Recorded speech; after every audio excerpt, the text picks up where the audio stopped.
White car. Wasn't no coppers. Might have been some probation people. A couple gals in the front of it. No bother to us. But anyhow, you're probably gonna get quite a video from us today because I got nothing to do. Nobody's coming by. My buddy might stop by here in a little bit. Probably take a little break and then go do the other 4 dogs, the ones that are outside. But right now we'll get me and Broody and Patches done. Oh boy. Broody's real thin right now. He's been, really all kinds of whining and whimpering and slobbering, and his girlfriend Des is in heat and his daughter Illy at the same time. We're not doing any breedings or anything, so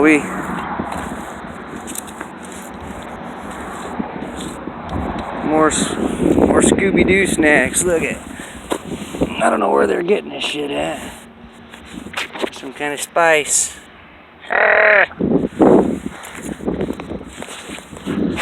They just throw the garbage on the ground, so I guess I can point it out, right? But anyway, back over here to the pond. Geese seem to have flew off for a little while. Maybe that's the same ones, maybe it ain't. Maybe they're just checking it out. But one of our next excursions on the trash pickup might have to be over here in this area, because you can see we got a little pond there, a little pond over there on that side. We'll try to keep them clean. We threw a bass in there probably 4 or 5 years ago. If you're turning down this road, it'd be the one on the left side there, back here. And I bet you he's still in there. If not, if somebody ain't caught him. But I don't see too many people fishing that ever. They're just little bitty fountain, decorative type ponds, really. But I have seen a guy fishing in there, believe it or not. So there's a chance he's not there. But that was another little project we did. Raised a bass.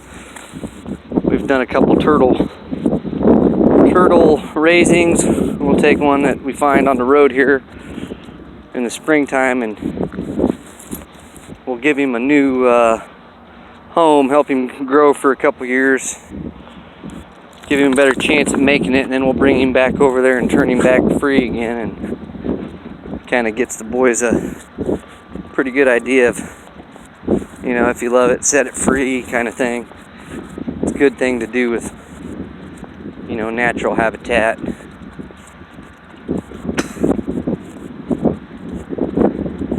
But there must be quite a few people around here that do a little bit of breeding projects, because if you'll do some Googling with like certain colors of squirrels around Illinois, you can find some towns that all have nothing but albino squirrels.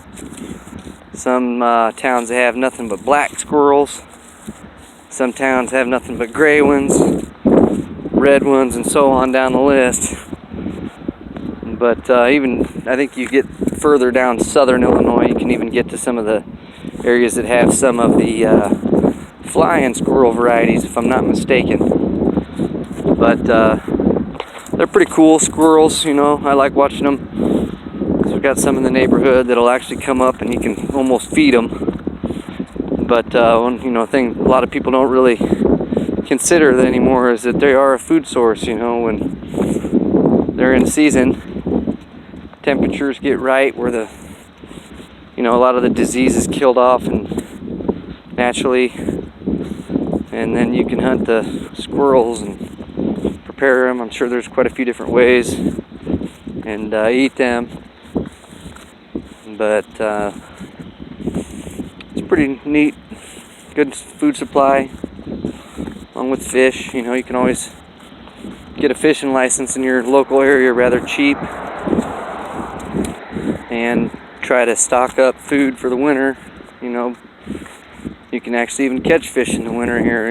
We go ice fishing. I'm sure you've seen videos of people drilling holes in the ice and all that stuff. Hasn't really gotten that cold here per se for a few, weeks. But, back when I was a kid, it'd get that cold and stay that cold for weeks, almost sometimes months. And you could fish the whole time. Drive on top of it with your 3-wheelers and 4-wheelers and stuff. But not no more. It seems to be a little bit warmer these days. Global warming, La Nina, whatever it is, something's changing. We all know that. Watch, there's a car coming here, Brute. It's a truck, actually, so we're going to cross the road, buddy. Good boy.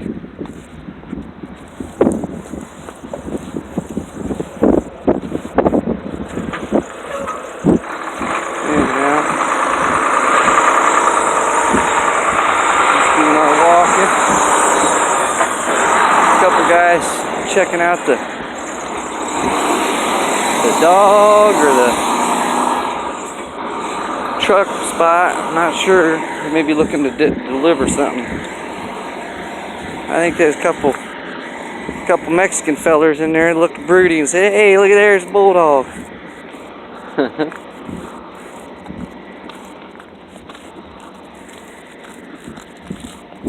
Man, this smells good right here. It smells like pizza or something. Maybe I'm just getting hungry. A little too early for that. I still got 4 dogs to go, huh, Broody? Almost sound like a dog barking back there. Surely not in this neighborhood. It's an industrial park back here. As you can know, we do a lot of our walking and talking and blogging back here. People probably think I'm nuts. Who's that guy I was talking to? Maybe the dogs. Probably. I don't think anybody watches this anyway, do they? If they do, maybe they should like this video for me. If anything else, it's good. Something to listen to while you're walking and talking. Make a video, send it back. Send me a link to it. I'll go over there and talk to you. At least if anything, we get a conversation going here about some dogs or about, whatever.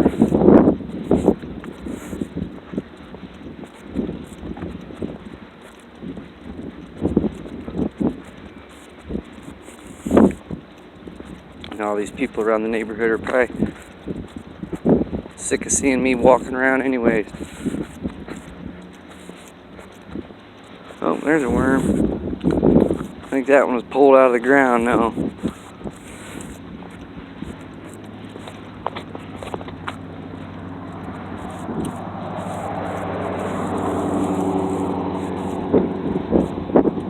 Chevy K2 Silverado. It's a new one.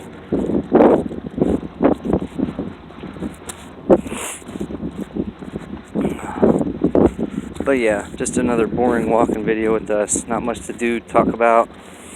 Guess we could talk about, well, there's a lot of people that get into the rescue versus the pedigree dog versus the, puppy mill. There's a lot of different types of places you can get a dog from. And I will notice something that kind of rubbed me a little wrong the other day. Me and the kids were going to hand out some flyers for the Land of Lincoln American Pit Bull Terrier Club. It's being formed now, trying to get this thing going here. Well, we went into Petco to pass out some flyers, see if they had a bulletin board, this type of thing. And so we're walking around in there, and I asked the lady, "Do you guys have a bulletin board? Where we can hang, something for public notice that there's going to be a pit bull club starting? Try to get some shows in the area for your dogs." She said, "No, we don't have anything like that." I said, "All right, well," I just kind of thought that was odd, and we can turn this into a Petco rant if we need to, but I've heard things in the past about them being anti-pit bull. Don't know if it's true or not. You go in there, you can buy magazines, the Bull Breed magazine or whatever it is that they've actually got. You can buy that there, get a copy. So that kind of led me to think, oh, maybe not, you know. But then we're walking around in there, and the kids are just being kids, you know, goofing around. They see me doing this YouTube thing, and now they're making YouTube videos.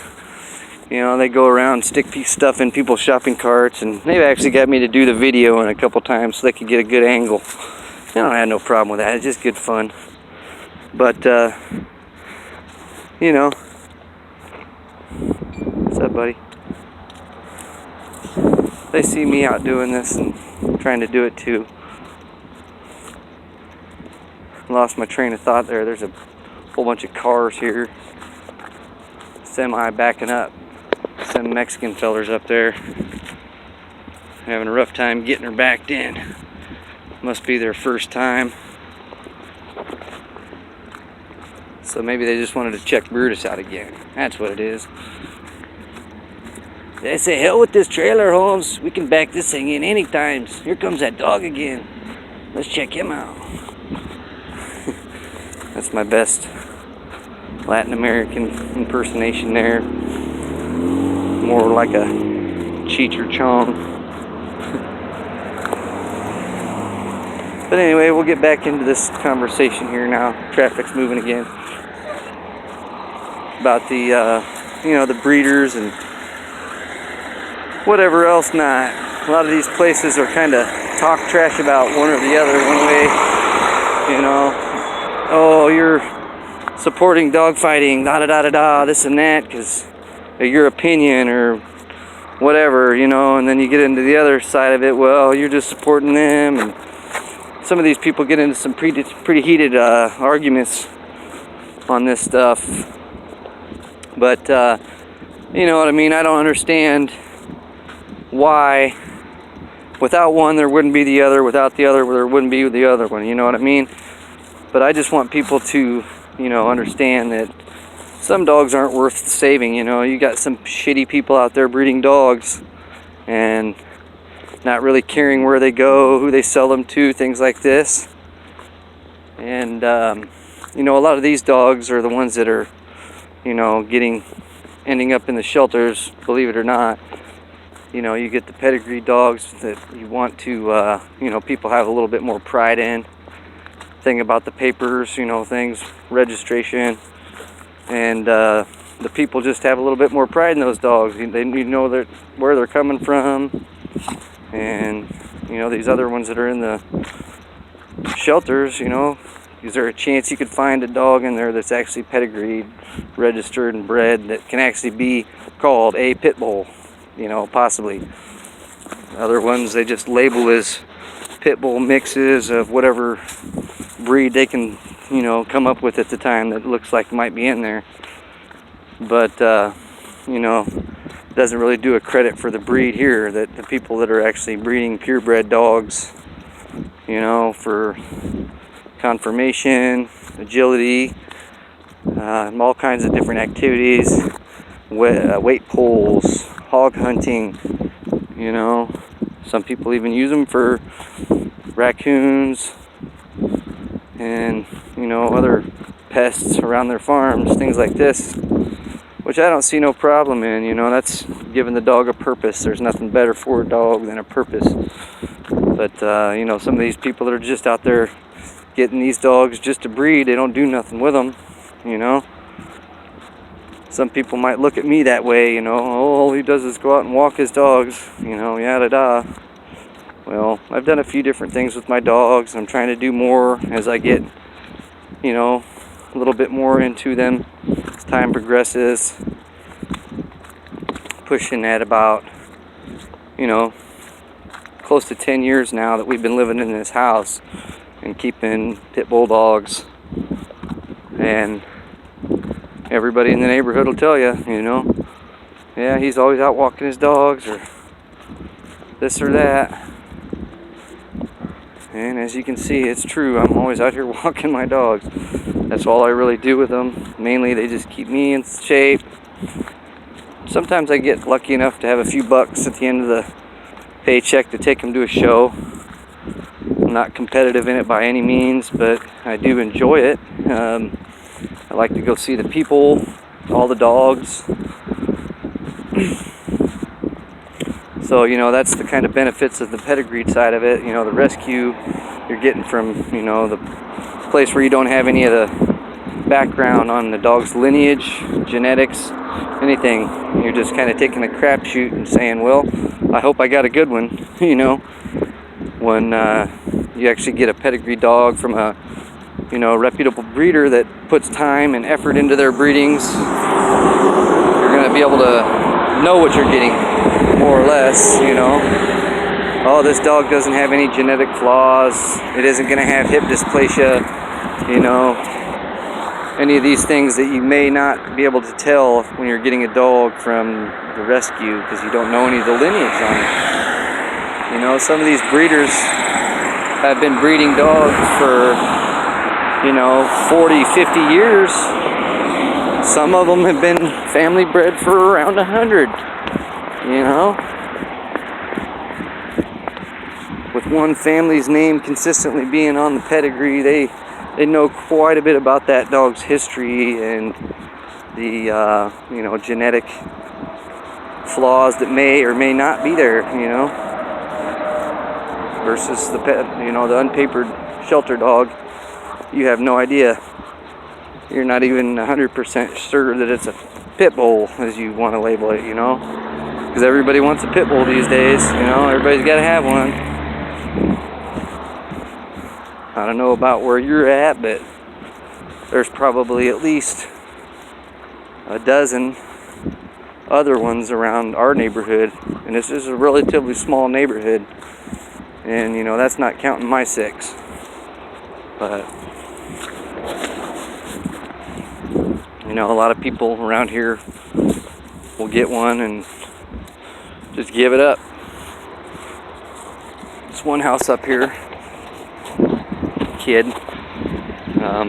hangs out with our kids. I've seen them go through 3 dogs, and they've only been there for probably going on 2 years now. And one of them got out. It's a fence about this size, you know. It's not even as high as my shoulders. Comes up to my, well, you know, whatever distance. But obviously this dog can jump it. Obviously most dogs can jump it. If they really want to get out of there, they're going to get out of there. But these dogs tend to have a little bit more athletic ability and can climb and jump real good. So expecting one to stay in a fence like that's not really a good thing. But most of the people around here, you'll note, do think that their dog will stay in that.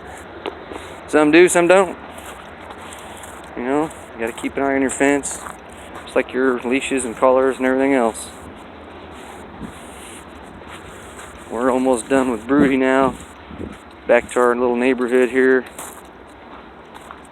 Go hit the set of weights for him. Let him inside so he can sit there and whine out the door for hours while I walk the rest of them. Because I know that's what he's going to do after he shits here. Oh boy. But we'll check in with you here in a bit.